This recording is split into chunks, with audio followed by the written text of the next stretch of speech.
अस्सलामुअलैकुम students, Khans academy में आपका वेलकम है। हम साइंस हिस्सा अव्वल की जो है पर्चे हल कर रहे हैं। एक वीडियो हमने आपको एमसीक्यूज़ के यानी कसीर मुतबादिल सवालों के हल आप दे दिए हैं। हम पेपर पैटर्न वाइज जो है वीडियो आपके लिए ला रहे हैं। आप सवाल नंबर एक के हल देखने के बाद आप सवाल नंबर एक का बी का हल देखेंगे। इसमें हम 5 पर्चों के सवाल नंबर एक का बी का हल जो है आपको देने वाले हैं, जिसमें उमूमन सही गलत और मुतफर्रिक जुज या एक जोड़ी को देख के दूसरी जोड़ी मुकम्मल करना पूछा जाता है या जोड़ियां वगैरह पूछा जाता है। तो चलिए आइए शुरू करते हैं हमारे सबसे पहले पर्चे के ज़रिए। बिना वक्त ज़ाय किए आपके सामने सवाल आपको नज़र आ रहा है। क्या बोला गया है कि लिखिए कि दर्ज झेल बयान सही है या गलत। जुमला है कि अगर दो अजसाम या ज़र्रात के दरमियान का जो फासला है वो अगर दुगना कर दिया जाए तो उनकी दरमियानी शकली कुव्वत उनकी इब्तदाई कुव्वत का निस्फ हो जाती है।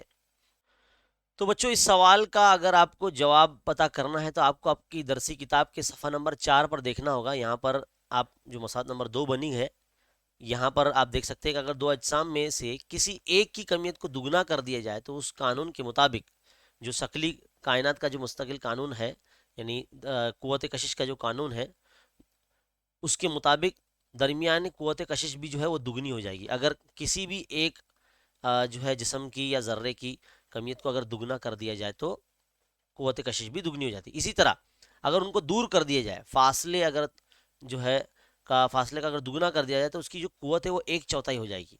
तो यहाँ पर हमको क्या बोला गया कि निस्फ हो जाएगी। तो इस तरह से ये बयान जो है इस वक्त आपको जो दिया है यह बयान गलत है। ये बयान क्या है? गलत है।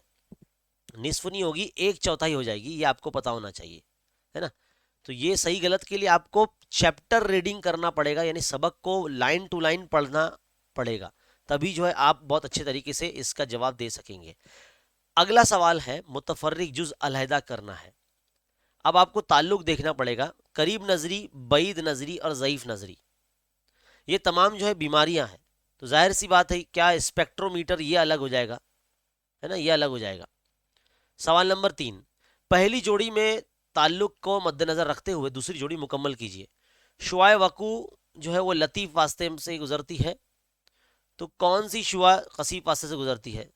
तो जाहिर सी बात है, शुआए वकू के बाद शुआए मुनहरफा आती है। तो हम यहाँ लिखेंगे शुआए मुनहरफा, है ना, शुआए मुनहरफा, है ना। आपने मुस्ततिल मंशूर वाला जो है हिस्सा देखा होगा तो आपको पता होगा। चलिए, अब बारी आती है पॉइंट नंबर 4, सवाल नंबर 4 की, जिसमें जोड़ियां लगाने बोला है। एक ही पॉइंट दिया है, अदसे की तकबीर। तो अदसे की तकबीर का जो फॉर्मूला है, अक्स की ऊंचाई बटे जिस्म की ऊंचाई, यानी H2/H1। तो इस तरह ऑप्शन बी जो है आपका सही जवाब होगा। इसकी जोड़ी ऑप्शन बी से लगेगी, है ना। एकदम सिंपल और आसान पूछा गया है।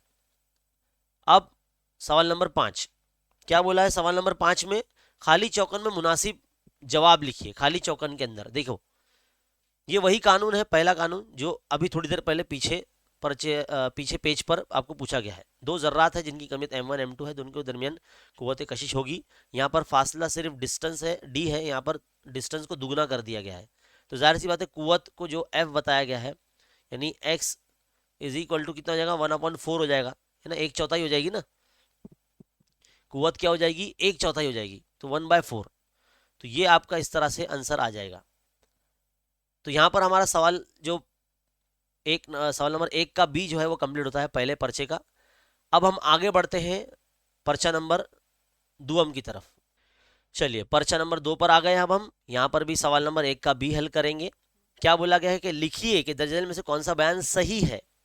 जब चर्बी और रोगनी आमेज ग़िज़ाई अशिया को तवील अरसे तक साकिन हालत में रखा जाए तो वो बदबूदार हो जाता है। आपने सबक नंबर 3 में एकदम आखिर में वो पॉइंट पढ़ा होगा, रेंसिडिटी, सड़ांड जिसे कहते हैं ना। यानी जब भी किसी रोगनी अशिया को, जैसे तेल, घी, या लंबे अरसे तक अगर रखा जाए तो जब उसकी जो है समझ लीजिए कि तकसीद हो जाती है और थोड़ा सा उसमें बदबूदार बू आती है, जिसमें से अगर खाने में मिला दिया जाए, है ना। तो ये बयान सही है, ये बिल्कुल सही है कि जब चर्बी और रोगनी आमेज अशिया को लंबे अरसे तक रखा जाता है तो वो बदबूदार हो जाती है ना। रेंसिडिटी इस खासियत को कहते हैं। पॉइंट नंबर 2 यानी सवाल नंबर 2, पहली जोड़ी के दरमियान ताल्लुक के पेश नज़र दूसरी जोड़ी मुकम्मल कीजिए।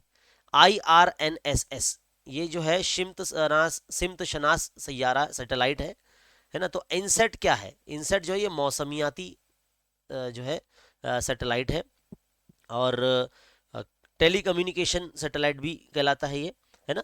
तो यहाँ पर आपको लिखना है मौसमियाती या टेली कम्युनिकेशन सैटेलाइट लिखना है ना। अब बारी आती है सवाल नंबर 3 की। मुतफर्रिक जुज अलग करना है, फ्यूज, खराब मौसिल, रबर के दस्ताने, जनरेटर। देखिए यहाँ पर जनरेटर अलग होगा। अब उसकी वजह इसलिए है क्योंकि बरकी जनरेटर जो है बरकी रॉ पैदा करता है, और फ्यूज, खराब मौसिल और रबर के दस्ताने ये जो है बरकी मैदान के जुज है। फ्यूज भी जो है बरकी मैदान में इस्तेमाल किया जाता है, कोई मौसिल जो है इस्तेमाल किया जाता है जिसमें से बरकी रॉ गुजरती है, और बरकी आलात इस्तेमाल करते वक्त जो है रबर के दस्ताने पहनने चाहिए, लेकिन इसमें बरकी जनरेटर अलग हो जाएगा। आगे बढ़ते हैं। अगला सवाल, सवाल नंबर 4 क्या बोला गया है कि उस आले का नाम लिखिए जो बरकी दौर में बरकी रॉ को मुंजबित रखता है ना। अब यहाँ पर आपको ये समझ में आना चाहिए कि मुंजबित का मतलब क्या होता है, यानी बरकी दौर में जो इस्तेमाल होता है बरकी रॉ को की स्पीड को, जैसे कि मान लीजिए कि कभी कभार ऐसा होता है कि हमारे घर में जो बरकी दौर है उसमें बरकी रॉ बड़ी तेज़ी से आ जाती है। तो एक चीज़ है जिसको रियोस्टेट कहते हैं, है ना। उर्दू में उसे कहेंगे मज़ामत, है ना। तो मज़ामत का इस्तेमाल किया जाता है, तो मज़ामत उस आले का नाम है ना, जो बरकी रॉ को मुंजबित करता है। आगे बढ़ते हैं। अगला सवाल है हमारा जिसमें पूछा गया है मुनासिब जोड़ियां लगाइए। करीब नजरी, देखिए करीब नजरी मुझे भी है, मुझे करीब की शय साफ नजर आती है, लेकिन दूर की शय साफ नजर नहीं आती है। इसकी वजह यह है कि दूर की शय देखने पर उसका जो अक्स है पर्दा शबकिया से पहले ही बन जाता है ना। तो करीब नजरी की जो सिम्टम्स है ना उसकी जोड़ियां लगाना है आपको, तो ऑप्शन बी है, अक्स पर्दा शबकिया के सामने बन जाता है। बिल्कुल यही हालत मेरे अंदर भी होती है जब भी मैं कोई दूर की चीज देखता हूँ, इसलिए तो मैंने देखो चश्मा लगाया है ना। ये मकर आईना है, करीब नजरी को दूर करने का तदारुक के लिए मकर आईने का इस्तेमाल किया जाता है ना। तो यहाँ पर सवाल नंबर 5 भी हमारा कंप्लीट, यानी पर्चा नंबर 2 का सवाल नंबर 1 का भी जो है कंप्लीट हो गया है। आगे बढ़ते हैं हमारे अगले पर्चे की तरफ, है ना। पर्चा नंबर 3 जिसके अंदर हमें क्वेश्चन नंबर 1 का भी करना है। पर्चा नंबर 3, ये रहा पर्चा नंबर 3 आपके सामने। क्या बोला है? पहला सवाल, मकनातीसी मैदान की शिद्दत की इकाई का नाम लिखिए। मकनातीसी मैदान की शिद्दत का इकाई का नाम जो है उस साइंटिस्ट के नाम पर है जिसने मकनातीसी मैदान की शिद्दत को जाहिर किया था। ओवरस्टेट नाम है। क्या नाम है? ओवरस्टेट। आपकी दरसी किताब के सफ़ा नंबर अगर 52 पर अगर आप देखेंगे तो ये जो साइंटिस्ट है 19वीं सदी के जो है इन्होंने बताया था, हॉन्स क्रिश्चियन ओवरस्टेट इनका नाम है। और 1820 में एक धाती तार से बरकीरो गुजरने पर उन्होंने देखा कि तार के करीब रखी हुई जो मकनातीसी सुई है वो घूमती है अलग जाविये से, है ना। तो उन्होंने मकनातीसी मैदान की शिद्दत जो है ओवरस्टेट इकाई में नापी जाती है। देखो यहाँ पे लिखा है ओवरस्टेट, तो ये आपको ध्यान देना है। यहाँ पर आपको इसका जवाब लिखना है, इकाई ओवरस्टेट है। इकाई क्या है इसकी? ओवरस्टेट है ना। तो पेज नंबर 52 पर जो है इसका आंसर आपको मिलेगा। आगे बढ़ते हैं। दर्ज झेल में दिए गए पहले दो अल्फाज के दरमियान ताल्लुक के मद्देनजर दूसरी जोड़ी मुकम्मल करना है। जवाब अपनी बयाज में लिखिए। सैयारों सितारों का मुशाहदा करने के लिए दूरबीन का इस्तेमाल करते हैं। तो घड़ी की दुरुस्तगी जो जिस आले से किया जाता है उसे कहते हैं बच्चों इस सवाल का जो जवाब है आपकी दरसी किताब के सफ़ा नंबर 90 पर जो है सादा खुर्दुबीन के बारे में लिखा हुआ है। आप देख सकते हैं जो घड़ी साज होते हैं, जो घड़ी बनाने वाले होते हैं, घड़ी के अंदर के जो पुर्जे होते हैं वो बहुत बारीक होते हैं, छोटे होते हैं। उसको 20 गुना बड़ा करके जो है हम देख सकते हैं। तो घड़ी दुरुस्त करने वाले जो है वो सादा खुर्दुबीन का इस्तेमाल करते हैं। तो यहाँ पर आपको क्या लिखना होगा? सादा खुर्दुबीन, है ना। यहाँ पर सादा खुर्दुबीन आपको लिखना होगा, सादा खुर्दुबीन। अब सवाल नंबर 3 की तरफ बढ़ते हैं। मुतफर्रिक जुज अलग करना है। तपिश जिसे दर्जा हरारत कहते हैं, इसाल हरारत, अहमाल हरारत या अशाए हरारत। तो इसमें से तपिश जो हिस्सा है यानी दर्ज हरारत जो मेन चीज़ है, बाकी सब दर्ज हरारत की जो है किस्में हैं एक तरह से, तो तपिश जो है यहाँ अलग हो जाएगा। आगे बढ़ते हैं सवाल नंबर 4 की तरफ। मुंदरजेल बयान सही है या नहीं ये पहचानना है। एक बरकी मोटर मैकेनिकी तवानाई को बरकी तवानाई में तब्दील करता है। बिल्कुल सही। एक बरकी जो मोटर होती है वो मैकेनिकी तवानाई को बरकी तवानाई में अ, बच्चों ये बयान जो है गलत है। बरकी जनरेटर जो है वो मैकेनिकी तवानाई को बरकी तवानाई में तब्दील करता है। बरकी मोटर जो है वो बरकी तवानाई को मैकेनिकी तवानाई में तब्दील करती है। तो ये आपको ध्यान में रखना, ये बयान गलत है ना। इसको हम बताएंगे ये बयान गलत है। आगे बढ़ते हैं। सवाल नंबर 5 देखिए। हमें बोला गया है कमियत। कमियत का, अरे बाप रे, यहाँ तो ऑप्शन ही नहीं दिया है जोड़ियाँ के अंदर। कमियत का केजी होना चाहिए यहाँ पर, किलोग्राम है ना, केजी होना चाहिए, तो इसका ऑप्शन सी लगेगा फिर इस तरह से, है ना। कमियत के जो इकाई है वो केजी है। तो यहाँ पर हमारा पर्चा नंबर 3 भी जो है कंप्लीट होता हुआ। आगे बढ़ते हैं पर्चे नंबर 4 की तरफ। क्या है पर्चा नंबर 4 में, आइए देखिए। सवाल नंबर 1 का बी, पर्चा नंबर 4 का जो हम हल कर रहे हैं, दर्ज झेल में से कौन सा मर्ज अलहदा होगा। देखिए करीब नजरी, सहीफ नजरी, बैद नजरी, ये तमाम आँख के मर्ज है, लेकिन पर्दा शफकिया जो ये मर्ज नहीं है। ये हमारे आँख का एक अज़ू है ना, पर्दा शफकिया, जहाँ पर किसी भी शय का जो अक्स बनता है, तो ये अलग हो जाएगा। दूसरा नंबर पे क्या सवाल है, लिखिए कि दर्जन में बयान सही है या गलत। जैसे जैसे हम मकनाती से दूर जाएंगे तो मकनाती मैदान की शिद्दत में इजाफा होगा। पॉसिबल ही नहीं है। जब जैसे जैसे हम मकनातीस से दूर जाते हैं तो उसके मकनातीस के मैदान की शिद्दत जो है वो कम हो जाती है। तो ये बयान जो है गलत है ना, ये बयान जो है गलत है। अब पॉइंट नंबर 3, सवाल नंबर 3, जोड़ियाँ लगाना है। हरारत खुसूसी की जो इस्तेतात है उसकी इकाई यहाँ बतानी है। कॉलम बी में से क्या है, तो कैलोरी पर ग्राम डिग्री सेंटीग्रेड, ये हरारत खुसूसी की इस्तेतात होती है ना। आगे बढ़ते हैं अगले सवाल की तरफ। सवाल नंबर 4, पहली जोड़ी को देख के दूसरी जोड़ी मुकम्मल करना है। मौद्दी अदसा यानी अदसे की मजबत ताकत रखने वाला अदसा। तो मकर अदसा क्या है, अदसे की मनफी ताकत रखने वाला अदसा होता है ना। तो यहाँ पर मनफी आप लिखेंगे, अदसे की मनफी ताकत रखने वाला अदसा है।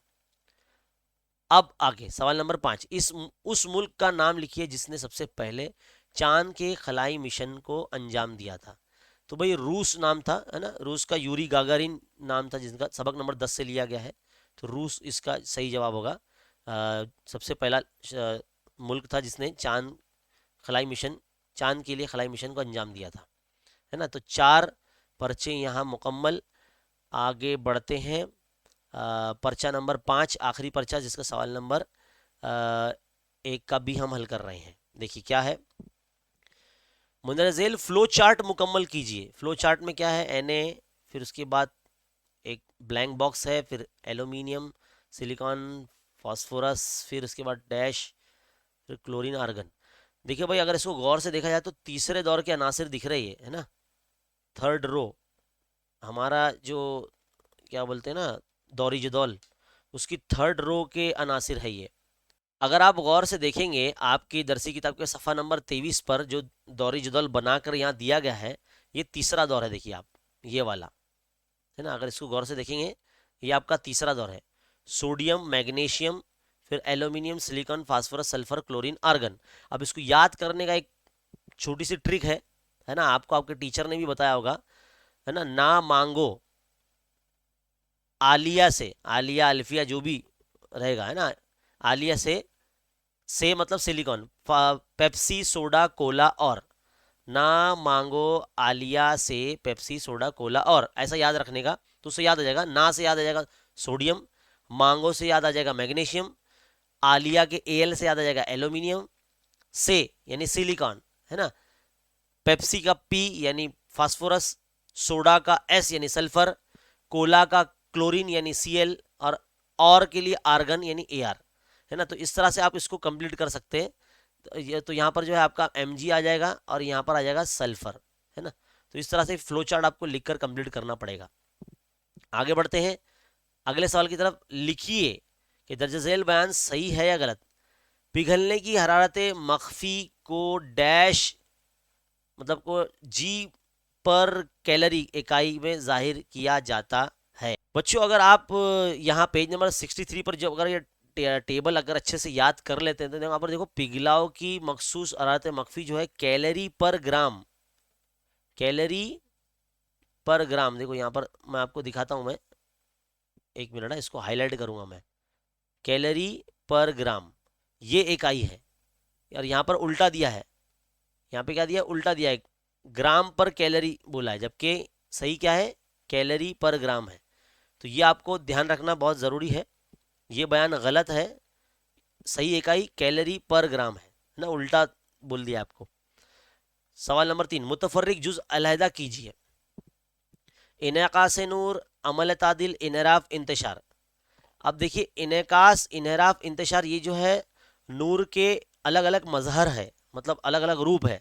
नूर का जो है मुनक्किस होना इनेकास कहलाता है, इनराफ यानी गुजर जाना, लतीफ़ वास्ते से कसीफ वास्ते में गुजर जाना इनराफ कहलाता है। इंतशार क्या होता है, एक रंग से 7 रंगों में जो है निकलना नूर का, वो इंतशार कहलाता है। अमल तादिल यहाँ पर अलग हो जाएगा, तेज़ाब असास के मिलने से नमक और पानी जो बनता है उसमें अमल तादिल कहते हैं, तो अमल तादिल यहाँ पर अलग हो जाएगा, है ना।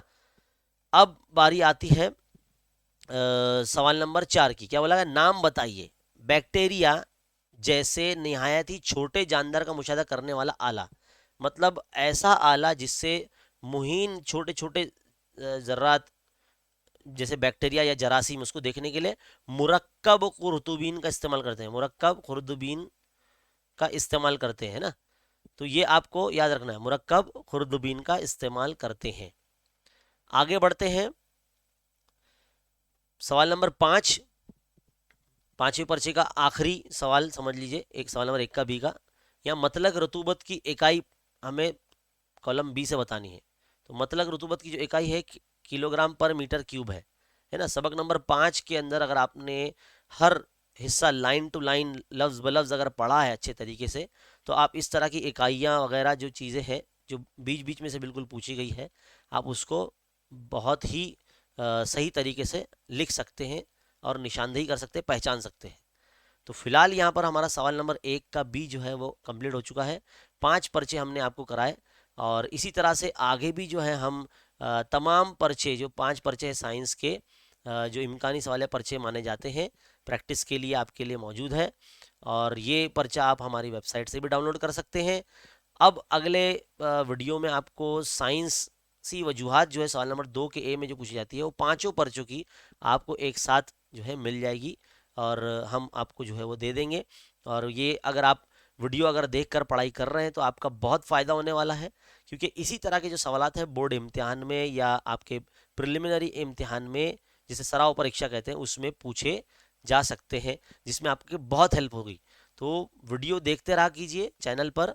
अगर आप चैनल पर नए हैं तो सब्सक्राइब ज़रूर कर लीजिए, बेल आइकन को दबाइए, अपने दोस्तों में साथियों में सबको इस चैनल के बारे में ज़रूर बताइए, ताकि आप वीडियो देखकर जो है पढ़ाई कर सकते हैं। फिलहाल इस वीडियो में इतना ही। लाइक कीजिए, शेयर कीजिए और चैनल पर बने रहिए। मिलते हैं अगले वीडियो में, तब तक के लिए शुक्रिया।